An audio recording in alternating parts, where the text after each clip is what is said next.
Bonjour à tous, nous sommes à l'approche de Shabbat Parashat Korach.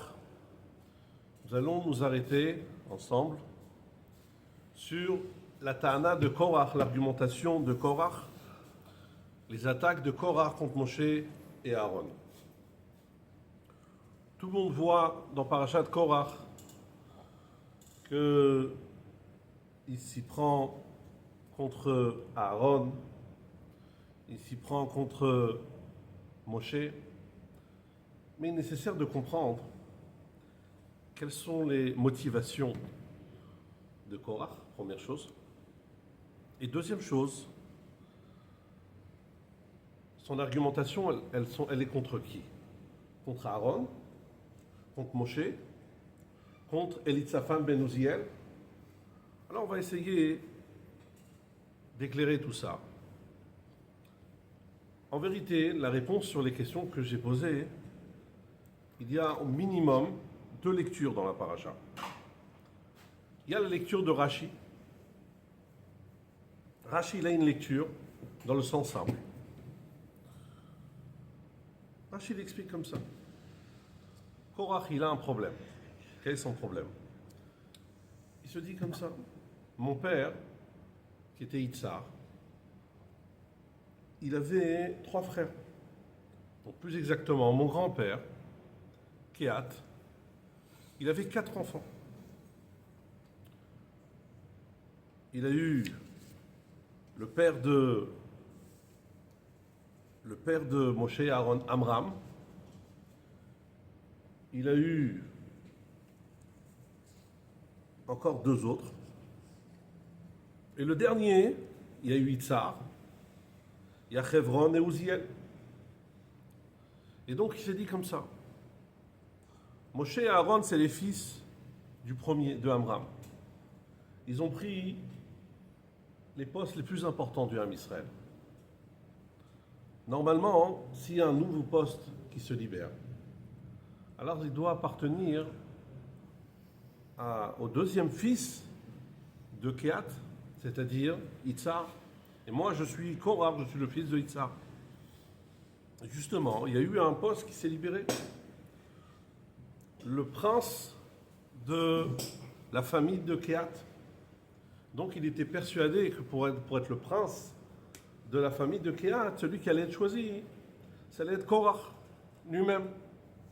Lorsque Moshe Rabbeinu a choisi son cousin, le fils de Uziel, Elitzaphan ben Uziel, là, Korach, il s'est dit, à partir de là, je m'oppose à toi, Moshe Rabbeinu.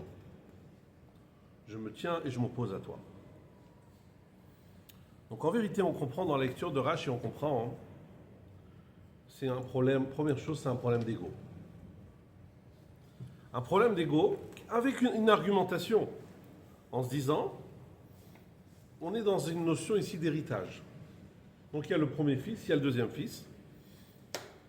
Il s'est dit, le deuxième fils, on sait que le Bechor, il a un héritage plus important que les autres. Lui, il s'est dit, moi, je suis le fils du deuxième fils, et donc je mérite d'avoir ce poste en question, le poste en tant que prince de la famille de Kehat.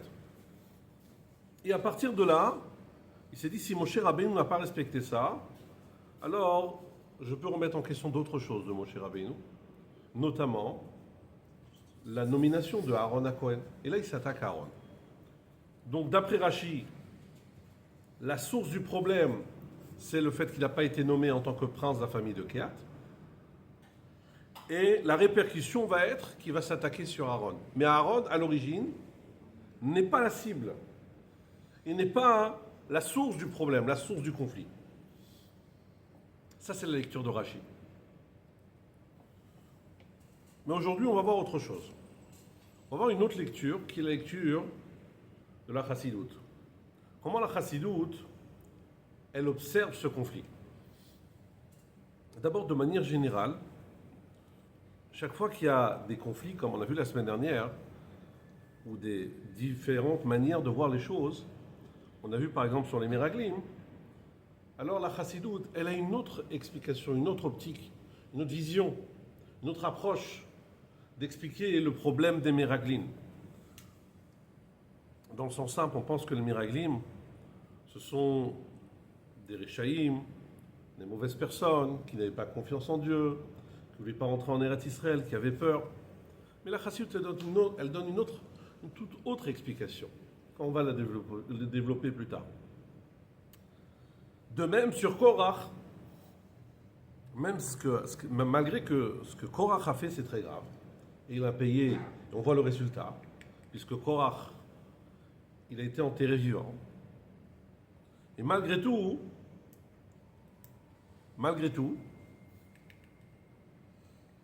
il y a quelque chose chez Korach, il y a quand même une démarche qui n'est pas complètement idiote. Il y a une démarche il y a quelque chose, il y a un sens derrière. Et donc, on va commencer le shiur avec une question. La première question qui se pose.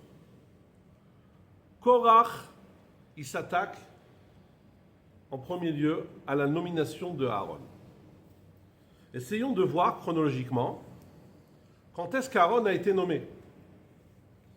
Alors, avant de mentionner quand est-ce qu'Aaron a été nommé, on va d'abord voir quand est-ce que les premiers-nés qui étaient censés travailler dans le Beth Amikdash ont été changés par les Kohanim.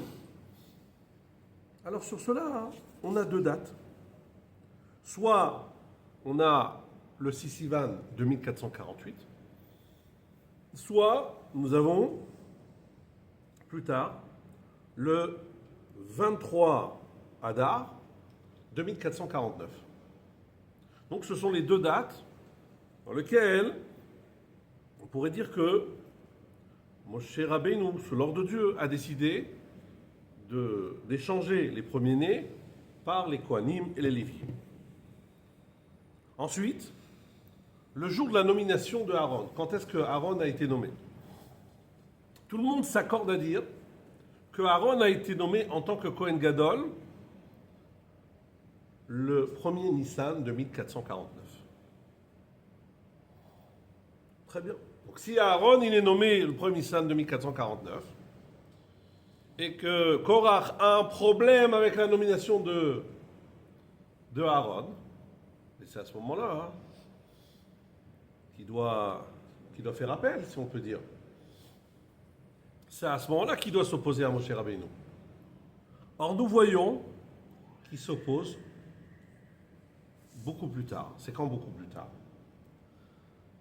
La semaine dernière, on était dans la paracha des Miraglim.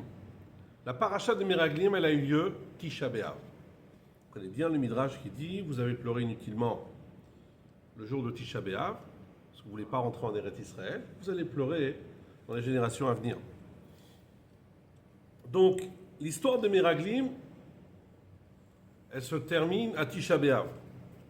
Et c'est là où Korach intervient, après Tisha B'Av. Après que la génération qui est sortie d'Égypte ne va pas rentrer, il a été décidé qu'elle ne va pas rentrer en Eretz Israël. Qui est-ce qui dit ça? C'est le Seder Olam. Un livre qui s'appelle Seder Olam, qui mentionne la chronologie. Et il prouve cela de l'argument de la parole de Datan Vaviram. Datan Vaviram, ils lui disent « Tu ne vas même pas nous ramener en Eretz Israël ». Et cette argumentation, « Tu ne vas même pas nous ramener en Eretz Israël », c'est qu'on est après l'affaire des Miraglim, après qu'il a été décidé que toutes ces générations, elles vont mourir dans le désert. Et donc, puisqu'on est finalement, on va dire au moins après Tisha B'Av, donc on est quelques mois plus tard, Nissan, Iyar, Sivan, Tammuz, Av, on est à peu près 5 mois après la nomination de Aaron.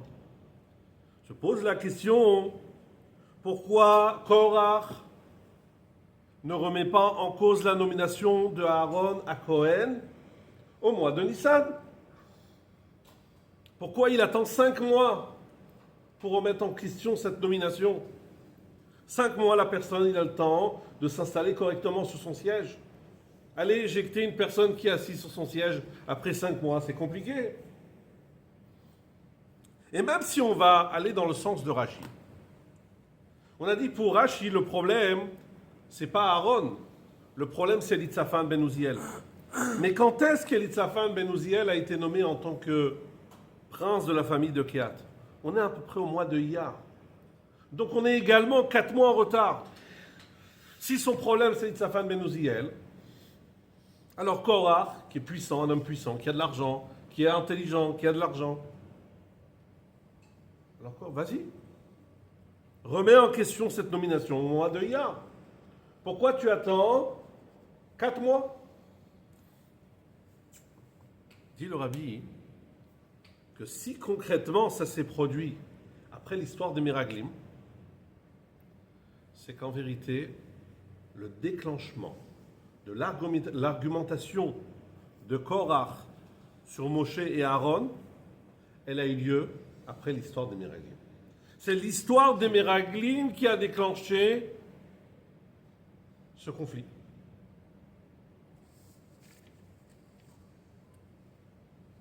Alors, avant de répondre à la question qu'on vient de poser, on va poser une deuxième question.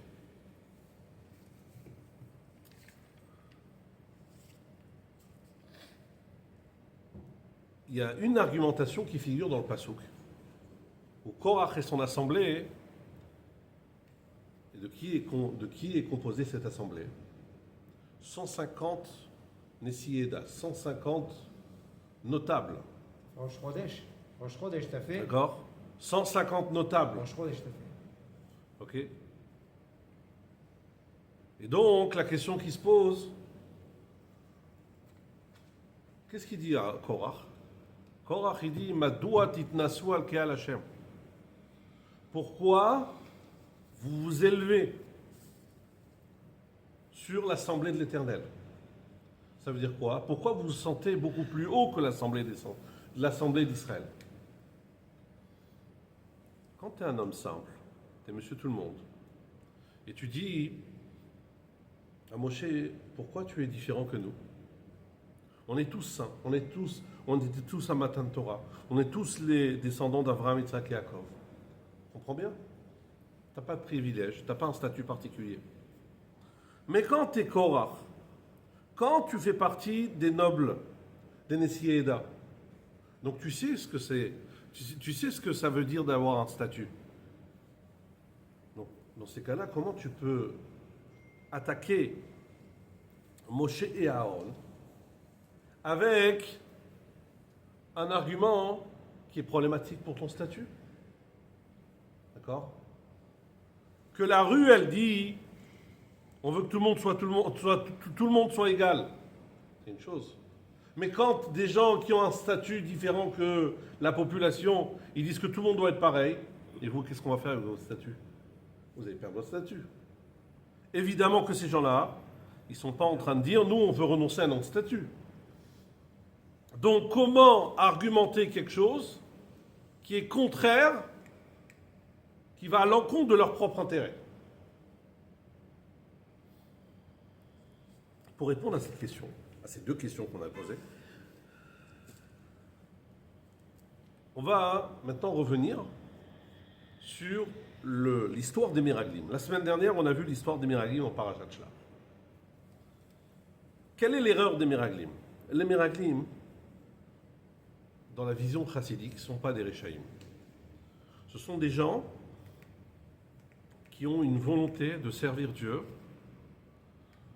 comme elle se trouvait dans le désert.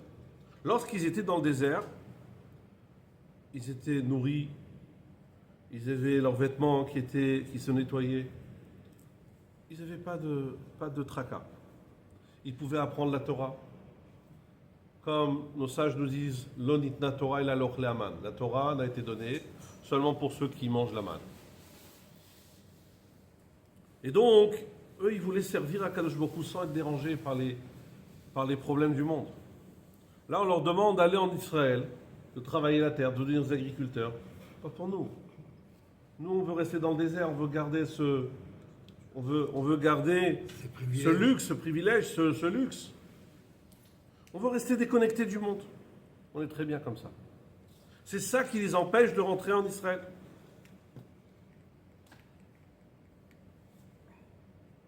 D'accord? Qu'est-ce qu'il leur dit, Moshe Rabbeinu? Moshe Rabbeinu leur dit, non, vous vous trompez. Hamasé ou Aïka. L'essentiel, c'est l'action. Si on veut ramener Dieu à Kadosh Baruch Hu dans le monde, on a besoin de faire des mitzvot. On ne peut pas rester dans le désert. On doit avoir un monde, on doit rentrer dans le monde, et on doit ramener Dieu dans le monde. Automatiquement, il faut rentrer en Eretz Israël. Il faut des agriculteurs, il faut rentrer dans le monde matériel. Alors, Korach, il dit, ok, Moshe Rabbeinu, qu'est-ce que tu viens de dire? L'essentiel, c'est l'action. Ça veut dire, les miracles, ils ont mis en avant les valeurs de la Torah, l'étude, la compréhension, on est déconnecté du monde. Et toi, Moshe Rabbeinu, tu as dit, la valeur la plus importante, c'est l'action. Ah, si la valeur la plus importante, c'est l'action, alors dans ces cas-là, hein, quelle différence y a-t-il entre Moshe Rabbeinu, Aaron à Cohen et tout le peuple juif? Vous êtes sûrement plus élevé au niveau de la compréhension de la Torah, pas de doute. Vous êtes même différent au niveau de votre motivation de faire Torah mitzvot, ce qu'on appelle la kavana des mitzvot. Vous êtes plus raffiné, donc automatiquement vous faites les choses avec, par amour envers Akadosh Baruch Hu, pas dans la crainte, pas pour intérêt. Mais au niveau de l'action, on est tous pareils. Et si l'action, c'est le plus important, alors dans ces cas-là, hein, on est pareil. D'accord? Ça, c'est l'argumentation de Korach et son assemblée contre Moshe Rabbeinu et Aaron Cohen. Et ça s'exprime dans les mots Madoua titnasu al ke'al Hashem. Pourquoi vous élevez par rapport à la communauté de l'Éternel? Maintenant, il y a une deuxième question à répondre. Comment en même temps ils vont garder leur statut? Et en même temps, ils remettent en question le statut de Moshe Rabbeinu. La réponse est la suivante. Ces gens-là sont conscients que la Torah est importante. Ils ne disent pas la Torah n'est pas importante. Ils sont conscients que Moshe Rabbeinu, au niveau de la Torah, il est le maître. La preuve, Dieu transmet la parole à Moshe Rabbeinu. Moshe Rabbeinu l'enseigne ensuite à Aaron. Ensuite, il enseigne une deuxième fois à Aaron et ses enfants.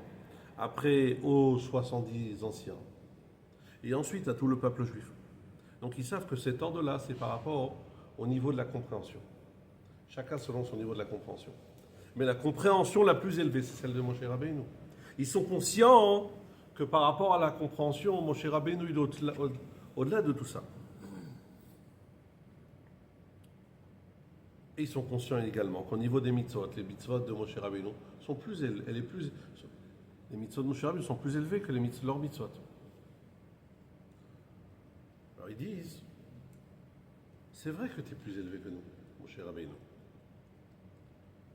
Mais puisque l'essentiel c'est l'action, alors ton élévation, c'est pas une élévation, la différence que tu as entre toi et nous, c'est une différence qui est proportionnée.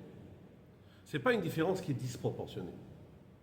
Ça veut dire qu'entre toi et nous, tu es plus élevé que nous. Mais c'est pas que toi tu es dans le ciel et nous on est dans la terre. Toi tu es au niveau 10 et nous on est au niveau 5, 4, 3. Donc on a une différence de niveau. Mais tu n'es pas complètement différent que nous. Tu n'as pas rien à voir avec nous. Or la manière comment tu te comportes, mon cher Rabbeinu, tu te comportes comme un roi. Mon cher Rabbeinu, il a un statut de Melech. Et un roi, il est complètement différent, déconnecté, plus élevé par rapport à la population. Donc que tu sois plus élevé que nous, oui, mais pas d'une manière disproportionnée. Ça, c'est la première chose qui les dérange. La deuxième chose qui les dérange concerne les sujets dans lesquels ils sont dépendants de Moshe Rabbeinu. Ils sont conscients qu'au niveau de l'étude, ils sont dépendants de Moshe Rabbeinu. Mais eux, ils se disent, dans l'étude, on est d'accord, mais on ne doit pas être dépendant de toi dans tous les domaines. Dans notre parnassa, dans notre vie personnelle, on ne dépend pas de toi, Moshe Rabbeinu. D'accord? Il n'y a que dans un système où il y a un roi, où tous les sujets dépendent complètement du roi dans tous leurs domaines. Mais de manière générale, la relation qui est entre un maître et un élève, cette relation, elle concerne seulement uniquement dans l'enseignement. Mais dans le reste de la... Il y a une autre chose, il y a d'autres choses dans la vie. Dans les autres choses de la vie, le maître et l'élève, chacun a son autonomie. L'élève a son autonomie. Il n'est pas dépendant de son maître. Ce qui les dérange, c'est pourquoi nous, le Ham Israël, on dépend de toi dans tous les domaines. Qu'on dépende de toi dans la Torah, on est d'accord. Mais pourquoi on doit dépendre de toi dans tous les domaines? Chaque chose qu'on a besoin, on doit dépendre de toi. On veut de la viande, on dépend de toi. On veut manger, on dépend de toi. On veut de l'eau, on dépend de toi. Et ça les dérange. Donc là, on vient de voir que l'argumentation de Korach et son assemblée contre Moshe et Aaron, et plus exactement, de manière plus concentrée sur Moshe, elle s'exprime sur 2 points. Puisque l'essentiel c'est l'action, et que au niveau de l'étude, c'est pas le plus important. Donc notre différence au niveau de l'étude n'est pas si importante que ça. C'est pas le plus important dans le service de Dieu. Donc dans ces cas-là, la différence que nous avons, qu'il y a entre toi et nous, c'est une différence qui est proportionnée, qui est mesurée. C'est pas une différence qui est démesurée. C'est pas une différence qui est disproportionnée. Première argumentation, première chose. Deuxième chose, pourquoi on doit dépendre dans tous les domaines de notre vie de toi? On veut avoir une certaine autonomie. On veut recevoir de toi la Torah, mais dans les autres choses, on veut être autonome. Et là, on va s'arrêter sur un pasouk dans lequel, avant que cette clarification va avoir lieu, Moshe Rabbeinu va leur dire la chose suivante. Vaïdaber Moshe el Korach vel kol adato les morts. Moshe, il va parler à Korach et à son assemblée en disant Boker veyoda Hashem et asherlo ve'et akadosh vikri velav. Donc il lui dit demain matin, Dieu fera savoir qui est saint et digne de sa proximité.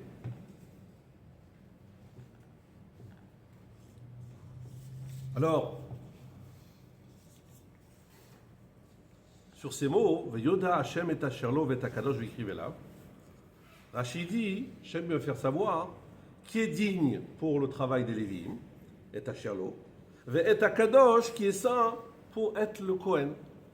Et donc là va avoir lieu cet événement où ils vont tous venir avec leur martote, leur encensement, encensoir. Et le seul qui va rester vivant, c'est Aaron. Et tous les autres, ils vont mourir. Alors, une question qui se pose, pourquoi Moshe Rabbeinu leur a dit demain matin on va faire ça? Pourquoi Boker Vyoda Hashem et Asherlo? Pourquoi il n'aurait pas pu faire ça dans la nuit? Pourquoi il fallait attendre le lendemain matin? Rashi donne 2 explications. Il dit première explication, peut-être qu'ils vont faire tchouva, leur donner le temps de faire tchouva. La nuit porte conseil. Deuxième chose, il a voulu leur dire de même qu'Akadosh Baruch Hu a créé, qu'il y a la nuit, qu'il y a la journée, et que personne n'a la possibilité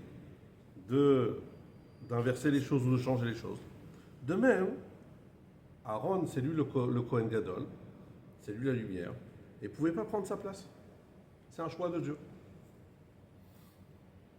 Mais là, il y a quand même une question qui se pose. Pour faire tchouva, combien de temps ça prend pour faire tchouva? Le Zohar, il dit que ça prend un instant pour faire tchouva. Eux, ils vont dire ça nous prend une nuit. Peut-être à toi, ça va prendre une nuit, à l'autre, ça lui prend 2 jours, 3 jours, l'autre un mois. Combien de temps on va attendre comme ça? Ça veut dire quoi attendre jusqu'au lendemain matin pour faire tchouva? C'est pas quelque chose de. Si tu veux faire tchouva, tu fais tchouva. Tu veux pas faire tchouva, tu fais pas tchouva.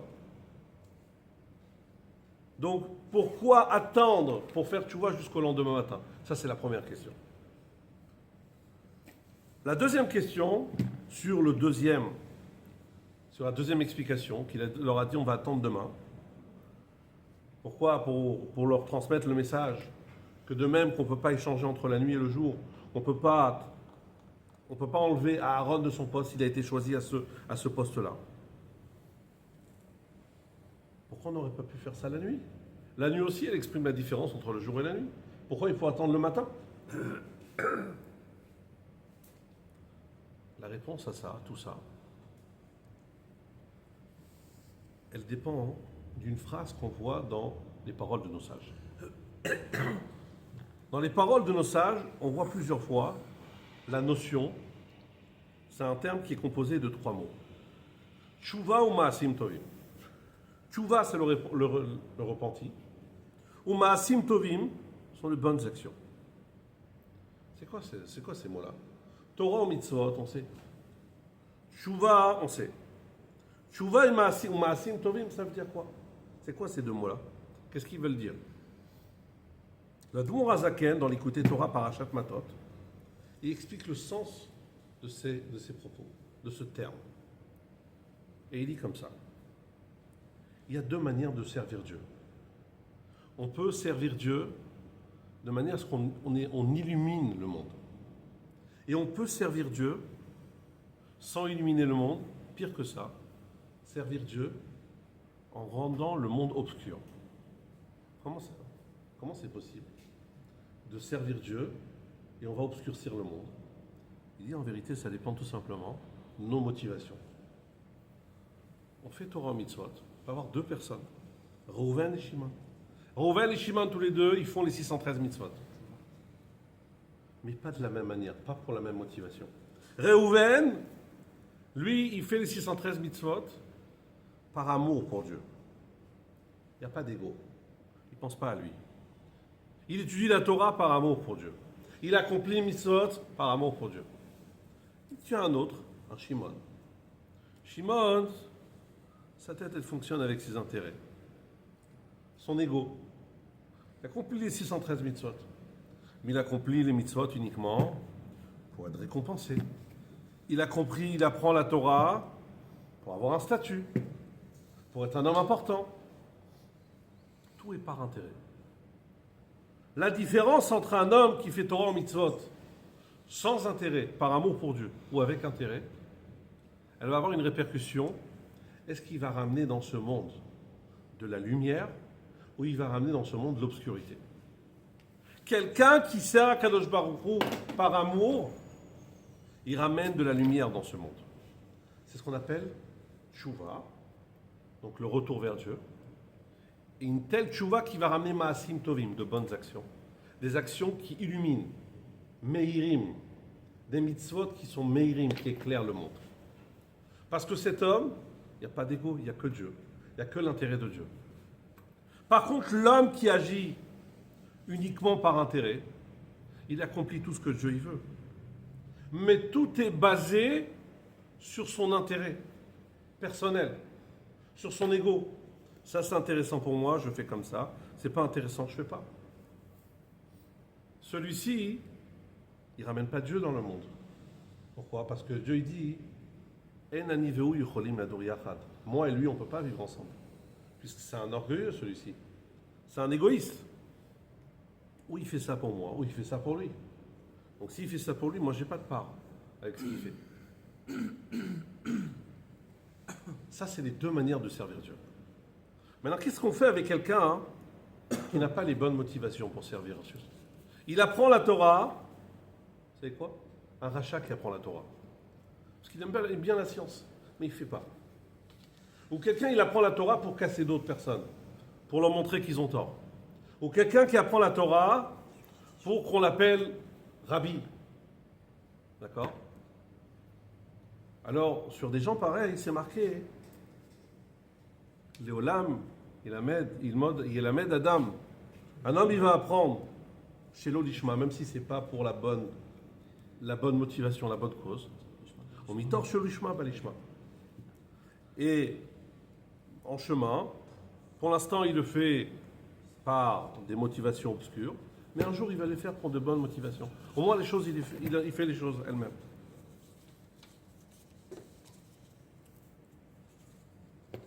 Le débat entre Moshe et Korach est le suivant. Korach lui dit, moi, ce qui m'importe, c'est les mitzvot. C'est pas la motivation. C'est les mitzvot. Dans les mitzvot, on est pareil. Quand il y a un minyan, s'il y a un minyan, s'il y a 9 Moshe Rabbeinu, il n'y a pas minyan. D'accord? Mais si il y a 10 personnes, petites personnes, 10 petits Réhouven, il y a minyan. Ça veut dire qu'au niveau du minyan, un Moshe Rabbeinu, il compte aussi de la même manière qu'un petit juif. On est pareil au niveau de l'action des mitzvot. Moshe Rabbeinu, il veut dire autre chose. C'est vrai qu'au niveau de l'action, on est pareil. Mais il y a un niveau sur lequel on n'est pas pareil. On n'a rien à voir. Nos motivations ne sont pas pareilles. Et puisque nos motivations ne sont pas pareilles, on ne va pas ramener la même lumière dans le monde. La lumière de Moshe Rabbeinu, elle est infinie. Parce que ses motivations, elles sont beaucoup plus élevées que tout le peuple juif. Donc sur l'argumentation, pourquoi tu es complètement différent de nous? Je ne suis pas différent de vous dans la manière comment je mets les tefilines, comment Moshe Rabbeinu met les tefilines. Il a les mêmes tefilines qui ont été peut-être fabriquées avec le même sofer, avec le même cuir, avec le même parchemin, pas de problème. Mais la motivation de Moshe Rabbeinu, la kavana de Moshe Rabbeinu, elle n'a rien à voir avec un petit juif. Il n'y a pas de petit juif, mais il y a un juif simple. Et donc, à ce niveau-là, la lumière de Moshe Rabbeinu est beaucoup plus élevée. Ça fait que le lien, le rapport qu'il y a entre Moshe Rabbeinu et tout le peuple juif, c'est un rapport qui est... On n'a rien à voir au niveau de la Kedusha. Maintenant, il y a un deuxième point qu'on doit répondre. Quel est le deuxième point qu'on doit répondre? Ils ont argumenté, Korach a dit, pourquoi on dépend de toi au niveau de la Torah, mais au niveau des mitzvot, au niveau, de notre vie, on veut être indépendant. On n'a pas besoin de toi, on ne doit pas être dépendant de toi, seulement dans l'étude. Même dans certaines choses au niveau des mitzvot. Mais notre vie, on est indépendant. Pourquoi on doit dépendre de toi dans tous les domaines? La réponse est la suivante.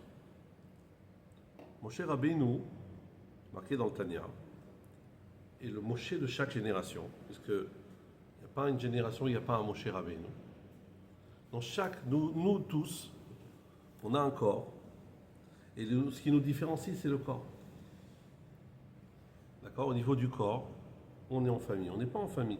On a le même sang. On n'a pas le même sang. Donc ce qui nous sépare, c'est le corps. Mais au niveau de l'âme, on appartient tous à un même corps. Un corps spirituel. Mais dans ce corps spirituel, il y a la tête, il y a les mains, il y a le cœur, il y a les pieds.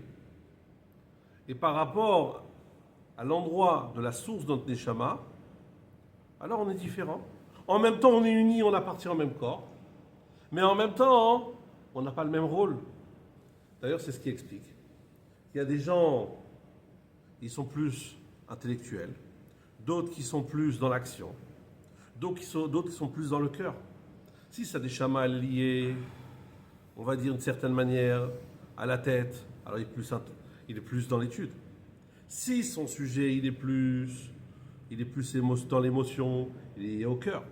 S'il est plus dans l'action, alors il est lié aux mains, d'accord, aux membres qui font des choses, d'accord.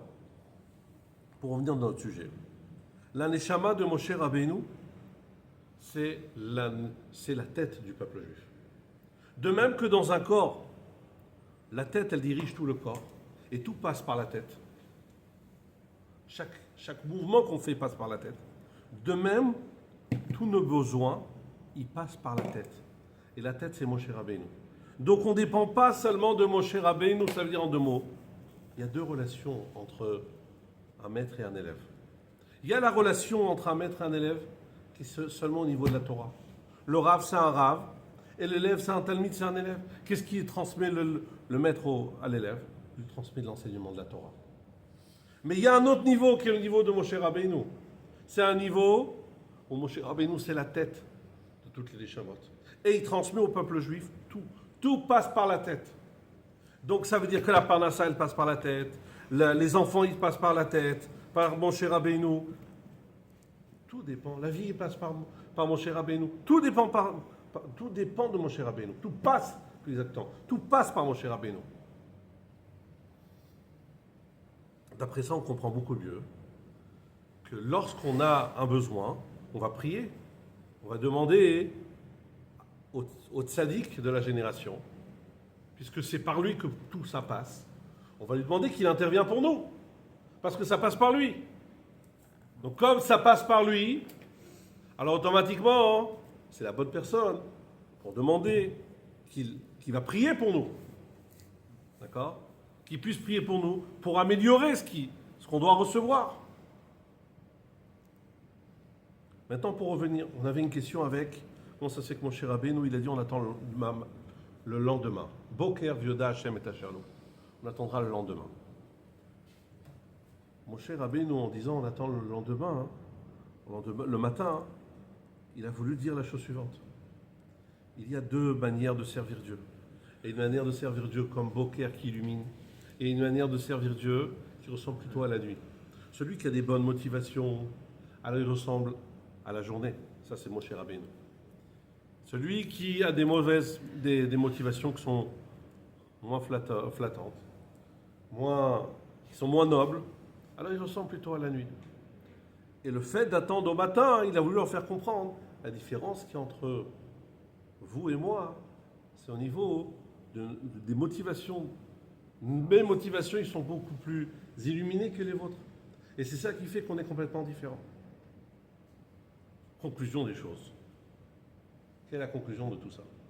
Il y a une conclusion qui ressort, l'enseignement qu'on peut apprendre en même temps de Parashat Shlach et en même temps de Parashat Korach. Puisqu'aujourd'hui, on vient de dire qu'en vérité, Korach et Shlach sont liés. Korach est la répercussion de Shlach. En vérité, il y a ici deux extrêmes. Il y a une vision de dire des miraglim qui veulent dire que l'essentiel, c'est l'étude. Il n'y a que l'étude. Le monde n'est pas important. On va se séparer du monde. On va se déconnecter du monde. Et on va servir Dieu d'une manière déconnectée du monde. Ça, c'est la bannière des miraglim. Kadosh Baruch Hu, il leur dit ça, c'est pas bon. Il va y avoir Korach qui va dire le plus important, c'est l'action. D'accord? C'est pas l'étude, c'est l'action. Ok? Au niveau de l'action, on est tous pareils. Et qu'est-ce que ça veut dire en même temps? En même temps, ça veut dire que moi, j'accomplis les mitzvot. Maintenant, les motivations, laisse-moi tranquille. Je peux avoir des motivations qui ne sont pas nobles du tout. Je peux faire des choses uniquement par intérêt. C'est mon problème concrètement. Au niveau des mitzvot, je peux mettre un V sur tout.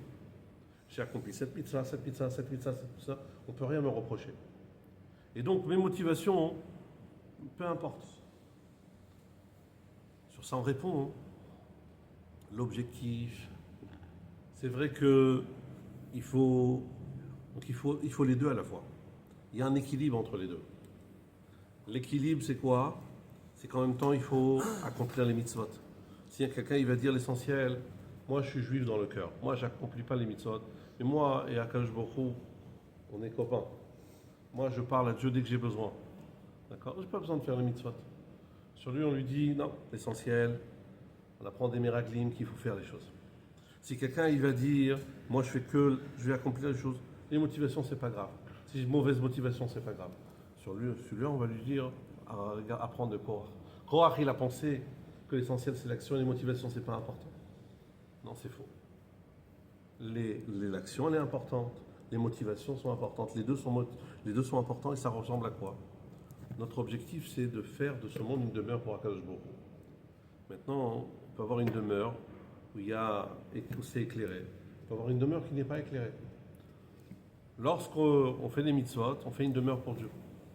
Mais est-ce que cette demeure elle est éclairée? Ça dépend de nos motivations. Si on a de bonnes motivations, on aura une demeure pour Dieu qui est éclairée. Dieu, il va rayonner dans ce monde-ci. Donc, l'équilibre, c'est les deux à la fois. C'est les mitzvot, en même temps, de bonne motivation. Par cela, on est offert à la Géoula, à Amitit, Shabbat Shalom.